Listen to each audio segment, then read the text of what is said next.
I was 24 when my mother looked me in the eye and told me I was wasting my life. We sat around the dining table at my parents' house, my father nodding in agreement while my younger sister Natalie smirked into her wine glass. I just explained my business idea, a sustainable fashion marketplace connecting independent designers with conscious consumers. My hands shook as I showed them the mock-ups I'd spent months creating. Mom set down her fork with a sharp clink. "Lena, you need to be realistic," she said. "You'll never make it in the real world with these silly dreams. You're not built for business." Dad cleared his throat. "Your mother's right. You should focus on finding a stable job. This startup nonsense is for people with resources, connections, and frankly more talent." The room went silent. My face burned with humiliation. Natalie, the golden child with her corporate law career, smiled sympathetically. "It's okay, sis. Not everyone can be an entrepreneur."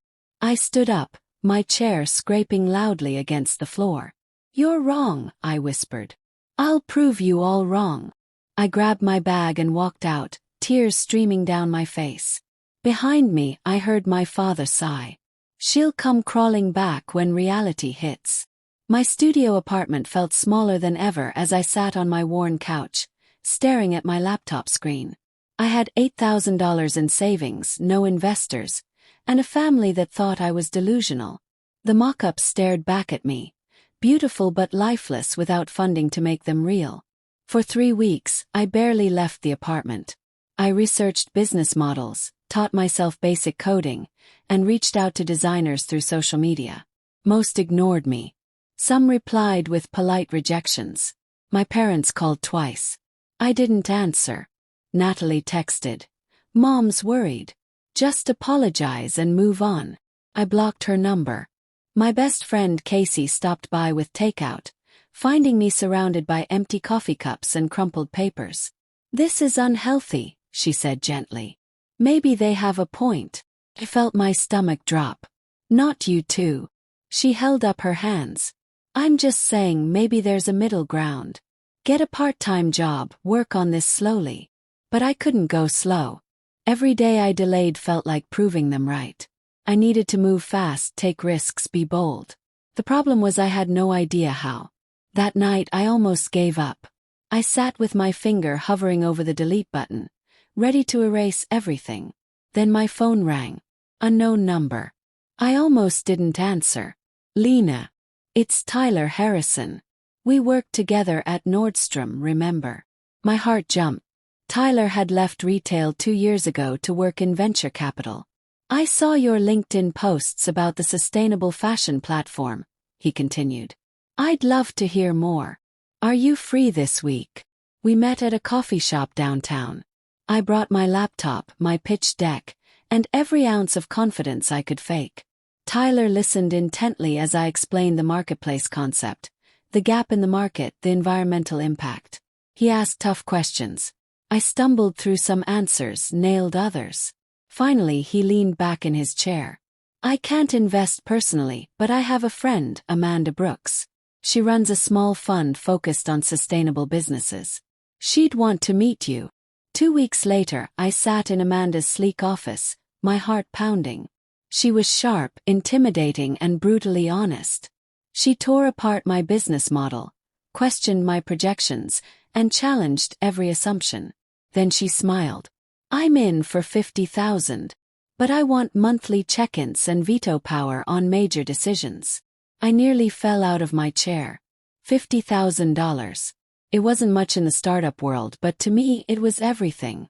I could hire a developer, onboard designers, build a real platform. I signed the papers that afternoon, my hands shaking. That night I called my parents. "I got funding for my business," I said. Silence. Then Dad. "Don't come crying to us when it falls apart." The website launched 3 months later. It looked perfect, professional, exactly what I'd envisioned. I'd onboard 15 designers, each one excited about the platform. We had sustainable practices verified, quality standards established, and a marketing plan ready. The first week we got 3 sales. Total revenue, $240. The second week, 5 sales. Third week, 2 sales. Something was wrong. The designers started getting frustrated. Where's the traffic you promised? One emailed. Amanda called for an emergency meeting. Lena, your conversion rate is terrible. The user experience is clunky. We need to fix this fast or we're dead. I hired a UX consultant who charged $3,000 to tell me everything was wrong. The navigation was confusing. The checkout process had too many steps. The mobile experience was broken. We needed to rebuild everything. But I'd spent most of Amanda's investment on the initial build. I had enough money for either the redesign or 3 months of marketing. Not both. Chose the redesign. For 6 weeks, I worked 20-hour days with a developer fixing every issue. We relaunched in January. The response was even worse. Our best designer quit. 2 others threatened to leave. My savings account hit zero. I maxed out my credit card buying Facebook ads that went nowhere. One morning, I woke up to an email from Amanda. We need to talk about shutting this down. I couldn't let it die. Not yet. Not like this. I'd read about a major sustainable fashion conference in San Francisco. Registration cost $2,000 I didn't have. The flight and hotel would be another $1,000. I had $800 left on my credit limit. I called my credit card company and begged for an increase. They gave me $3,000 more. I booked everything before I could talk myself out of it. The conference was overwhelming. Hundreds of brands, thousands of attendees, everyone looking important and connected. I felt like a fraud in my thrift store blazer, carrying homemade business cards. I attended every panel, every networking session, forcing myself to introduce myself even though my voice shook. Most people smiled politely and moved on. On the second day, I ended up in a breakout session about scaling sustainable businesses. The speaker was Julian Pierce, founder of EcoThreads, a $50 million sustainable fashion brand. After his talk, I waited in line with dozens of others. When my turn came, I had 30 seconds. I built a marketplace connecting sustainable designers with consumers, I said quickly. But I'm struggling with user acquisition. What would you do differently? He studied me for a moment. Skip the line. Meet me at the hotel bar tonight, 8 o'clock. Bring your laptop. I stood frozen as he walked away. This couldn't be real. People like Julian Pierce didn't help people like me. But at 8 o'clock I was there, laptop ready, heart racing. He ordered 2 whiskeys and said, "Show me everything." Julian spent 3 hours dismantling and rebuilding my entire business strategy. He was harsh, direct, and brilliant. Your problem isn't the platform, he said. It's your positioning. You're trying to be everything to everyone. Pick a niche. Own it completely. He introduced me to his marketing director, his logistics coordinator, his head of designer relations. By the end of the night, I had a new strategy, a list of contacts, and something I hadn't felt in months: hope. Over the next 2 months, Julian became my unofficial mentor. Talked weekly. He'd ask tough questions, push me to think bigger, and occasionally introduce me to people in his network. I relaunched the platform with a new focus: emerging sustainable designers under 30. Suddenly everything clicked. We featured 1 designer per week. Their sales jumped. Other designers wanted in. Our user base grew slowly but steadily. By March, we'd done 30,000 in sales. April, 45,000. May, 60,000. Amanda stopped threatening to pull funding. The designers stopped complaining. I hired my first employee, a marketing coordinator named Brianna. For the first time I felt like a real founder. Then Julian called with a warning. There's a company called Green Style Market watching you. They're well-funded, aggressive, and they play dirty. They're about to enter your space. I looked them up. Series B funding. $15 million. Team of 40. They'd launched a competitor platform 2 weeks ago, undercutting my prices and poaching my designers. The battle had begun, and I was completely unprepared. Green Style Market came at me with everything. They offered designers lower commission rates. They spent millions on Instagram ads. They had celebrity partnerships and PR teams. Within a month, 5 of my best designers left for their platform. Our sales dropped by 30%. Then came the legal letter. Greenstyle claimed I'd stolen their business model, their interface design, their entire concept. It was absurd. I'd launched first. But they had lawyers. I had Brianna and a mounting sense of panic. I couldn't afford legal representation. Julian connected me with a lawyer friend who agreed to work for equity.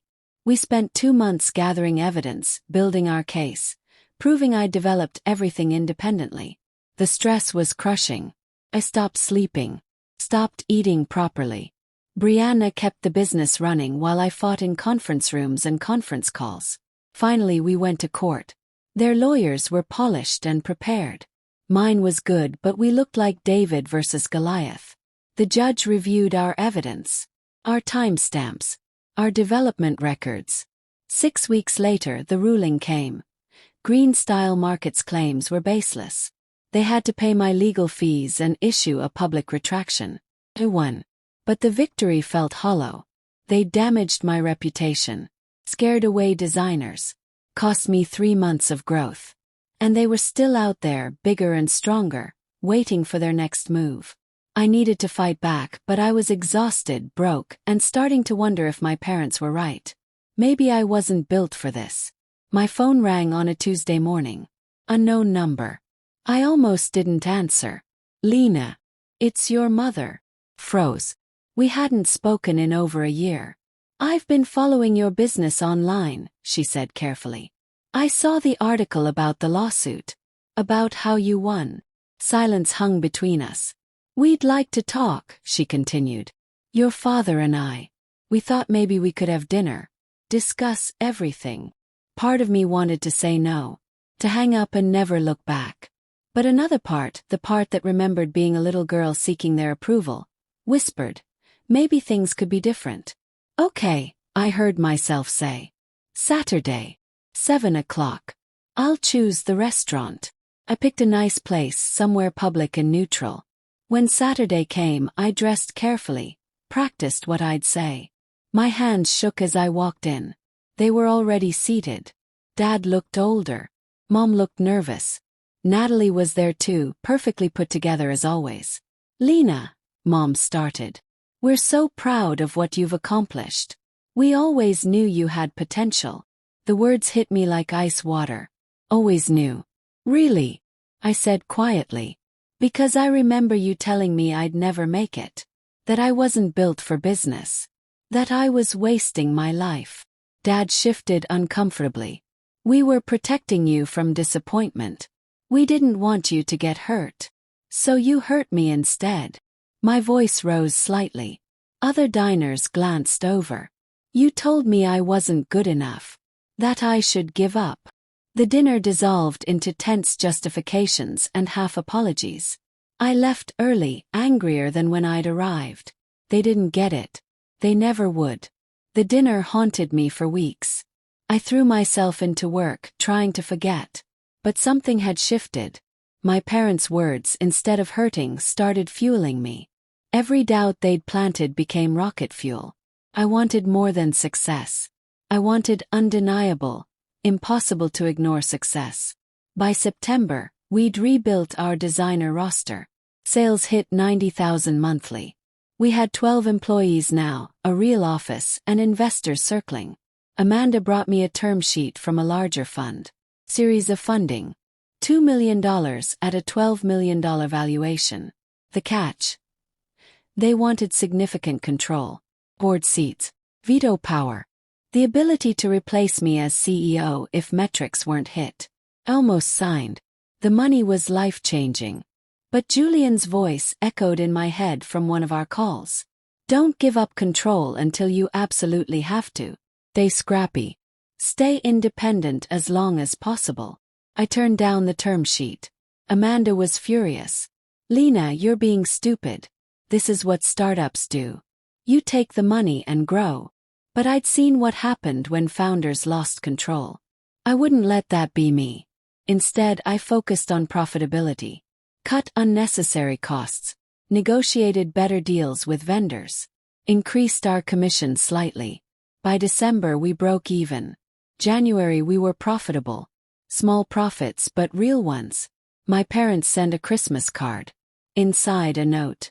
We miss you. We were wrong to doubt you. Can we try again? I put it in a drawer and didn't respond. I wasn't ready. Not yet. Year 2 brought explosive growth. We hit 200,000 in monthly sales. Then 300,000. Then $500,000. I hired a head of operations, a finance director, and a customer experience team. We moved into a bigger office with exposed brick and natural light. Fashion bloggers started writing about us. Sustainable fashion influencers partnered with us. We were becoming a name. In March my phone rang. Unknown number again. Lena. This is Victoria from Greenstyle Market. We'd like to discuss acquiring your platform. My stomach dropped. We're prepared to offer $4 million. Full acquisition. You'd stay on for 2 years as a consultant. $4 million. Life-changing money. Retirement money. Proof was right money. I could pay off debt, help Brianna and my team show my parents I'd made it. I need time to think, I said. I called Julian. What do you think? He laughed. I think. You didn't build this to cash out at $4 million. You built it to change the industry. But only you know what you want. I spent a week running numbers, talking to my team, imagining different futures. Then I called Victoria back. No, we're not selling. Pause. Lena, be realistic. We're bigger, better funded. We can outlast you. Take the money. No, I repeated. We're building something different. Something you can't buy. I hung up feeling terrified and exhilarated. I just turned down more money than my parents made in a decade. But it felt right. We weren't done yet. Not even close. 2 months later I noticed something wrong with our numbers. Revenue was growing but our profit margins were shrinking. Inventory was disappearing. Small amounts but consistent. I hired a forensic accountant. 3 weeks later she delivered her report. Someone had been siphoning money through fake vendor accounts. Small transactions that added up to $50,000. The trail led to Marcus, our operations director. The man I trusted to build our logistics systems. I confronted him in my office. Brianna present as a witness. Marcus didn't deny it. I needed the money, he said simply. Medical bills. My kid's sick. I was going to pay it back. Anger and betrayal crashed through me. You stole from us. From the designers who depend on us. From our team. We fired him immediately. Reported him to the authorities. But the damage was done. Brianna looked at me with disappointment. You hired him. You trusted him. How did we miss this? She was right. I'd been so focused on growth that I'd missed the warning signs. The team lost faith in my judgment. 2 people quit within a week. Our designer community heard rumors. Trust eroded. Sales dip. We spent April rebuilding systems, adding controls, regaining trust. It was exhausting. And expensive. We lost 3 months of momentum. I worked 18-hour days trying to fix everything. One night, alone in the office at 2 a.m., I broke down crying. Maybe my parents were right. Maybe I wasn't built for this. Maybe I should have taken the $4 million and walked away. But morning came. And I got back to work. By summer we'd recovered. New systems were in place. The team was stronger, more careful. And I had a new idea. Instead of just hosting designer stores, what if we created our own exclusive collections? Limited runs of pieces designed specifically for our platform. We could control quality, margins, and storytelling. I pitched it to the team. Half loved it. Half thought it was too risky. Brianna was skeptical. We're a marketplace, not a brand. Stay in your lane. But something told me this was right. We found an amazing designer named Kara, just graduating from Parsons. She designed a 12-piece collection using deadstock fabrics. We photographed it beautifully, told the story of each piece, and launched it on a Monday morning. Sold out in 6 hours. We did another collection in August. Sold out in 3 hours. September. 90 minutes. Suddenly we weren't just a platform. We were a destination. Brand. Sales doubled. Then tripled. By November we were doing 2 million in monthly revenue. We raised prices. Hired more designers. Launched a waiting list. Fashion magazines started featuring us. We got press in Vogue, Elle, and Refinery 29. My inbox exploded with interview requests, speaking opportunities, and investment offers. I ignored most of them. But the attention changed something. Became more confident. More demanding. I pushed my team harder. Made faster decisions. Some were brilliant. Some were disasters. I started making choices without input. Ignoring advice. Believing my own hype. Brianna tried to talk to me. You're changing. You're not listening anymore. I brushed her off. I'm the founder. I know what I'm doing. I was wrong. Very wrong. December hit like a truck. I pushed too hard on growth. We'd taken on too many designers without proper vetting. Quality slipped. Customers started complaining. Return rates jumped. Reviews turned negative. Then our website crashed during our biggest sale of the year. We lost 200,000 in revenue in one day. Designers were furious. Customers were furious. My team was exhausted and frustrated. Julian called. You're losing the plot. Remember what made you special. The careful curation. Personal touch. The community. You've lost that. He was right. In chasing growth, I'd abandoned our values. Sales dropped 20% in January. We had cash flow problems. Designers started leaving again. I lay awake at night, my parents' words echoing. You'll never make it. You're not built for this. Maybe they were right. Maybe I'd just gotten lucky, and now luck was running out. Then my phone rang. Another unknown number. Lena. This is Alexander Novak. I run Vertex Capital. I've been watching your company for 6 months. I'd like to invest. Alexander offered $3 million. But unlike other investors, he wanted to help, not control. I think you've made some mistakes, he said bluntly. But I believe in your vision. Take my money. Fix your operations. Get back to basics. I'll give you space to do it right. I wanted to say yes immediately. But something made me hesitate. What's the catch? He smiled. The catch is you have to accept that you need help. That you can't do this alone. That being a founder means admitting mistakes and learning from them. Thought for 3 days. Then I called him back. Okay. But I have conditions. Alexander's investment came with strings I didn't fully understand at first. Yes, I got $3 million. Yes, I kept control. But he wanted a board seat and influence over major decisions. For the first few months it was fine. Alexander was smart, connected, and helpful. He introduced me to potential partners. Helped us negotiate better terms with vendors. Brought strategic clarity. Then he started pushing for changes I disagreed with. He wanted us to expand faster. Launch in Europe. Double our designer roster. We need to move fast before Green Style Market or another competitor catches up, he argued. But I knew fast growth had nearly destroyed us before. We need to stabilize first. Build strong foundations. Then scale. We fought in board meetings. He'd override my decisions, using his board influence. He brought in consultants who didn't understand our culture. He pushed for metrics that valued growth over community. By April, I realized I'd made a terrible mistake. Alexander didn't want to help me succeed on my terms. He wanted to mold the company into what he thought it should be. I talked to Julian. Can I buy him out? Julian ran the numbers. You'd need at least 4 million, plus legal fees.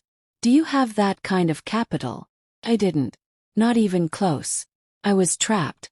The company was succeeding financially but losing its soul. Our community felt it.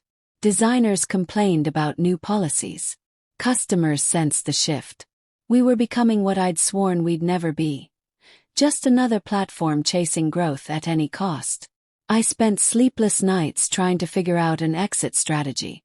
Then an unexpected opportunity appeared. Rather owe money to a bank than owe my soul to an investor who didn't share my vision. My team was relieved. "Welcome back," Brianna said and hugged me. We refocused on what mattered: our community, our designers, our mission. And something amazing happened. Without the pressure to grow at all costs, we grew anyway. Authentically. Sustainably. The way I'd always wanted. By October we needed a big win. The loan payments were starting to hurt. We were profitable but barely. Then I had an idea that felt crazy but right. What if we did a massive, one-day sustainable fashion festival? In-person shopping, designer meetups, panels about sustainable fashion, live music. We could charge admission, drive sales, and build community simultaneously. Everyone thought I was insane. "Lena, we're an online platform. We don't do events. We don't have experience with this." But I couldn't shake the feeling. We booked a warehouse in Brooklyn for November 15th. Invited 50 designers. Lined up speakers. Hired vendors. Spent $60,000 we barely had on production. If it flopped, we might not recover. The week before, ticket sales were slow. We'd sold 300 tickets. We needed 2,000 to break even. I couldn't eat. Couldn't sleep. I bet everything on this. Then, 3 days before the event, something shifted. A fashion influencer with 2 million followers posted about us. Then another. And another. Tickets started selling. Yes. By the day before the event, we were sold out. 4,000 people. The festival was chaos and magic. Designers sold out their inventory. Attendees were engaged and excited. We trended on social media. Fashion publications covered it. We did 300,000 in sales in one day. More importantly, we cemented our position as a movement, not just a platform. But Green Style Market noticed. 2 days later, they announced their own festival. 3 times bigger. A-list celebrity hosts, corporate sponsorships, and a direct challenge. They scheduled it 1 week before ours next year. The war wasn't over. It was just beginning. Green Style Market's festival was a spectacle. They had millions in backing, celebrity appearances, massive media coverage.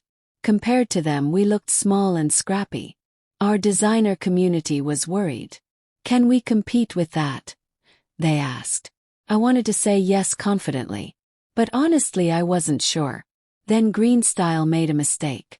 They sent cease and desist letters to 20 designers who worked with both platforms. They claimed exclusive rights, demanding designers choose. The fashion community erupted. Designers hated being controlled. They valued freedom, creativity, independence. Green Style's heavy-handed tactics backfired spectacularly. Designers' Puba financial firm reached out about a growth loan. They'd lend me $5 million at favorable terms if I could prove consistent profitability and growth trajectory. The catch? I'd be personally liable if the business failed. It was risky, possibly stupid. But it was my only path to independence. I worked with our finance director to build a case. Our numbers were strong. We'd bounced back from the December crisis. We were profitable again. Community engagement was recovering. The firm approved the loan in June. I immediately called a board meeting. "I'm buying out Alexander's stake," I announced. Alexander laughed. "Lena, that's not how this works. I don't want to sell. You don't have a choice. Your shareholder agreement has a clause allowing buyback at fair market value. I'm exercising it." His face went red. "This is insane. You're taking on massive debt. You'll sink the company." "Maybe. But it'll be my company to sink." The legal process took 6 weeks. Alexander fought every step. But the contract was clear. By August he was out. I owned the company again, along with Amanda and my employees who had equity. The debt was crushing. $5 million plus interest. But I'd lickly denounced them. Articles called them out for bullying. The narrative shifted from scrappy underdog versus established player to authentic community versus corporate machine. We didn't have to say anything. Our designers defended us. Our community rallied. And in the backlash, something beautiful happened. We became the clear alternative. The ethical choice. The community that valued creators. Applications from designers tripled. We became more selective, which made designers want in more. We raised our standards, which improved quality. We focused on storytelling, which deepened connection. By February, we'd overtaken GreenStyle Market in designer applications. By March, we matched them in monthly sales. By April, we exceeded them. They had more money. We had more heart. And in sustainable fashion, heart mattered. Alexander called me out of nowhere. "I was wrong about you," he said simply. "You knew what you were building better than I did. I'm sorry. It was the apology I didn't know I needed." "Thank you," I said. "That means a lot. For what it's worth, I've been telling everyone I know to watch your company. You're going to be huge." Then GreenStyle Market sued us again. This time, they claimed our festival infringed on their event concept. They wanted an injunction preventing our next festival and seeking damages. It was absurd and vindictive. But it was also expensive to fight. We were back in court, burning money and time. My legal bills hit $200,000. We had to delay product launches, postpone hiring, and cut costs everywhere. The stress was crushing. Some days I couldn't get out of bed.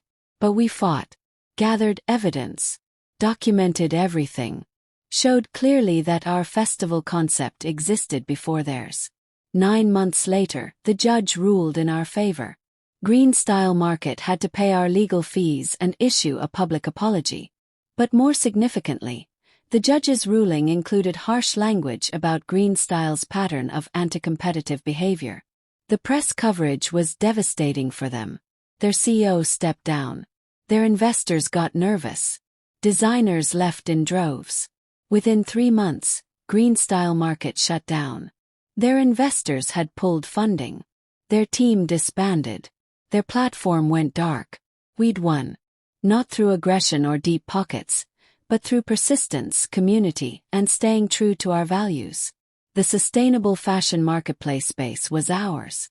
But victory came with exhaustion. I'd spent 2 years fighting instead of building. I was tired, burnt out, ready for something different. Then an industry analyst published a report valuing our company at $18 million. Suddenly everything changed. The market crashed in August. A recession hit the fashion industry hard. Luxury spending dropped. Sustainable fashion, considered a premium category, took a massive hit. Our sales fell 30% overnight. Designers panicked. Several shut down completely. Our careful profitability evaporated. We were losing money again. I had to make impossible choices. We cut staff by 20%. Reduced designer commissions temporarily. Paused expansion plans. Every decision felt like betraying our values. But I had to keep the company alive. Then I had an idea born from desperation. What if instead of premium sustainable fashion, we pivoted to accessible sustainable fashion? What if we proved you didn't need to be wealthy to shop ethically? We launched a new category: second-hand and upcycled pieces. We partnered with designers who worked with dead stock and recycled materials. We introduced a rental program.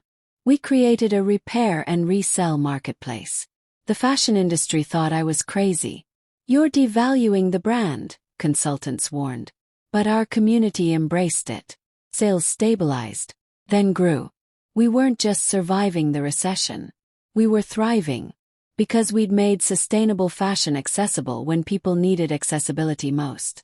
By December, we were profitable again. By February, we'd exceeded our pre-recession revenue. By April, we'd doubled it. We'd found a new model that was more resilient, more inclusive, and more aligned with our mission. And my parents noticed. They sent an email. "Lena, we've been following your success. We were wrong about everything. Can we please talk? We want to apologize properly. We want to be part of your life again." I stared at the email for days, unsure how to respond. Part of me wanted to ignore it. But another part remembered being 12 years old, desperate for their approval. I agreed to meet them at a coffee shop. Neutral territory. I arrived early, my heart pounding. They walked in looking older and uncertain. We sat down awkwardly. Dad spoke first. Lena, we were wrong. About everything. We let our own fears and limitations blind us to your potential. We hurt you deeply, and we're truly sorry. Mom's eyes were red. I've read every article about your company. I'm so proud of you. Not because you succeeded, but because you had the courage to try when we told you not to. You were braver than we ever were. It was the apology I'd needed for years. But it felt complicated. Thank you for saying that, I said carefully. But I need you to understand something. You didn't just doubt my business idea. You made me doubt myself. For years, I heard your voices telling me I wasn't good enough. That nearly destroyed me. They nodded, tears forming. We know, Dad said. We can't undo that damage. But we'd like to try to build something new. If you'll let us. Thought about it. About forgiveness and boundaries. About family and chosen family. I'm willing to try, I said finally. But slowly. With clear boundaries. You don't get to be involved in my business. You don't get to offer unsolicited advice. You get to be my parents if you can figure out how to do that supportively. They agreed. It wasn't perfect. Healing never is. But it was a start. Over the next months, we slowly rebuilt our relationship. They came to company events as guests, not critics. They asked questions instead of offering opinions. They met my team. And slowly, carefully, something like family began to form again. By fall, we were unstoppable. We'd partnered with a major retailer to create a sustainable fashion section in 500 stores nationwide. It was a massive deal, our biggest yet. The partnership would put us in front of millions of customers. We'd supply the platform, the designers, the curation. They'd provide the retail footprint and the infrastructure. We negotiated for 3 months. The contract was worth $12 million over 3 years. I signed it in October, my hands shaking. This was it. We'd made it to the big leagues. The rollout happened in November. 50 designers featured in stores across America. The response was overwhelming. Sales exploded. We did $4 million in revenue in November alone. December, $6 million. January, $7 million. We hired aggressively, built out our team, moved into a beautiful office in Soho. I was featured in Forbes 30 Under 30. Fast Company called me an innovator. I spoke at conferences sharing our story. And through it all, I thought about the girl who'd walked out of her parents' dining room 3 years ago, humiliated and determined. She'd built something impossible. Then my phone rang. Another unknown number. Lena. This is Olivia Price from Horizon Capital. We've been watching your company for 18 months. We'd like to discuss acquisition. We're prepared to offer $30 million. $30 million. I asked for time to think. This time was different. I'd built something sustainable, valuable, and true to our mission. Maybe it was time to cash out. Or maybe it was time to bet on ourselves one more time. I spent a week in agony. $30 million would change my life forever. I could pay off all debt, take care of my team, prove to everyone who doubted me just how wrong they'd been. But selling meant giving up control. Horizon Capital wanted to scale aggressively. They changed things. Make it more commercial, less personal. I talked to everyone. Julian said to trust my gut. Brianna said she'd support whatever I decided. My team was split. Amanda, my first investor, surprised me. Lena, you've already won.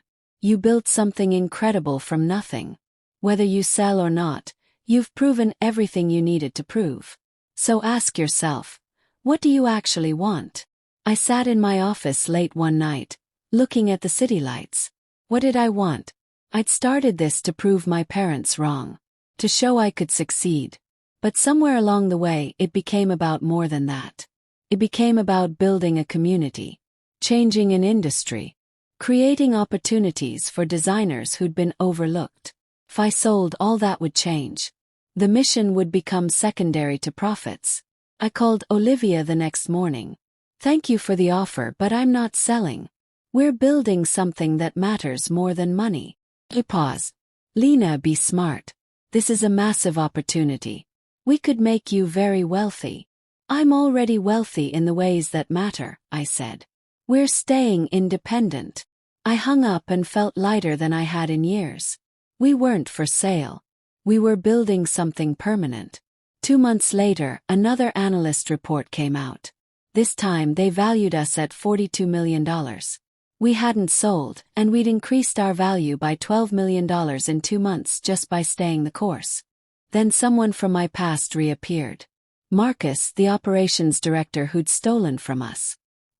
He'd served 6 months, paid restitution, and now he was starting a competing platform.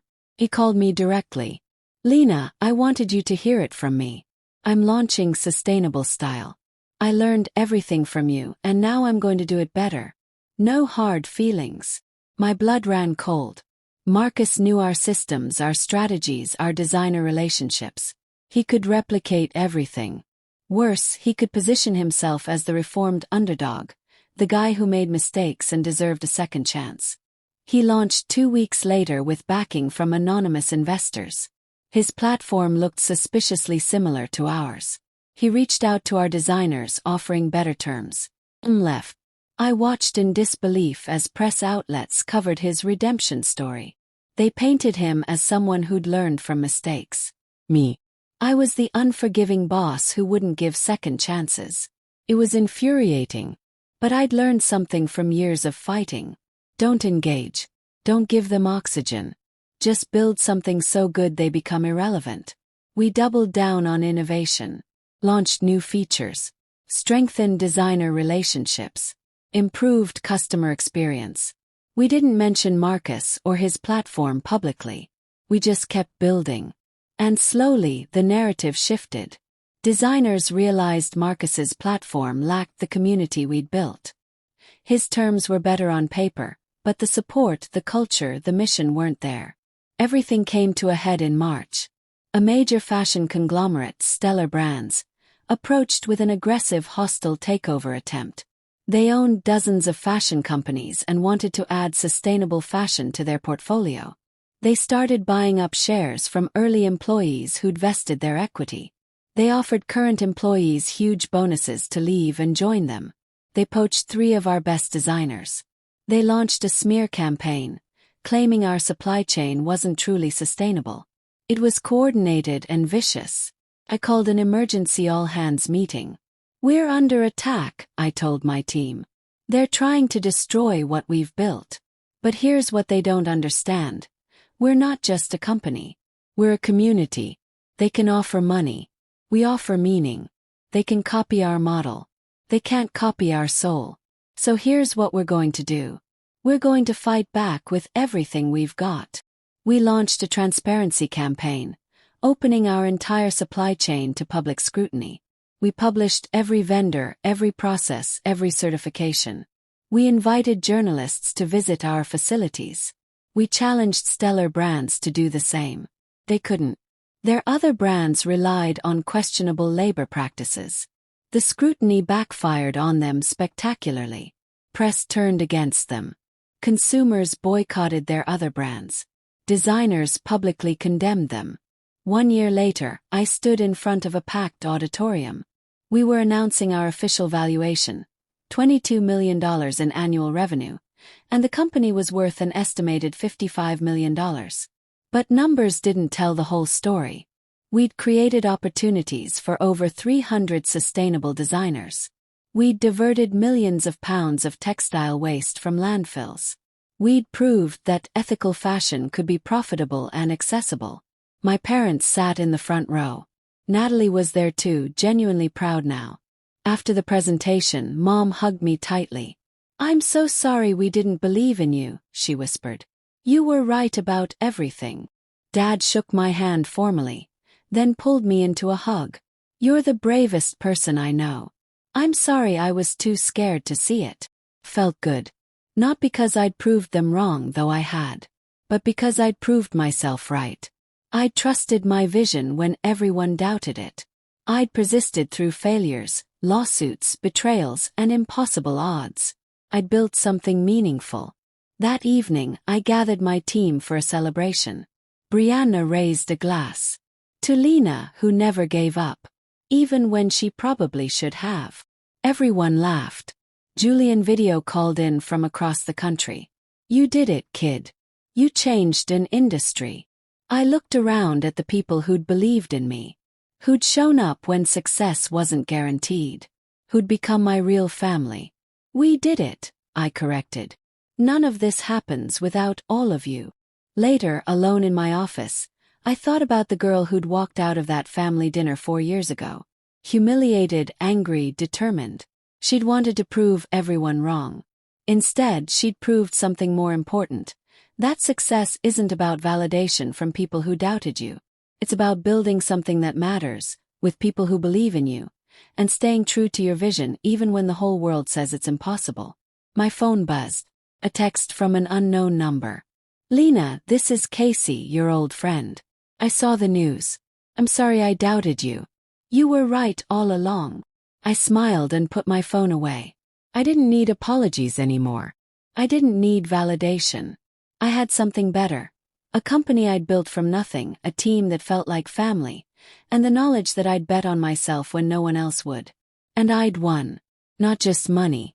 Not just success. I'd won the right to define my own worth. To build my life on my terms. To prove that the only person's belief you truly need is your own.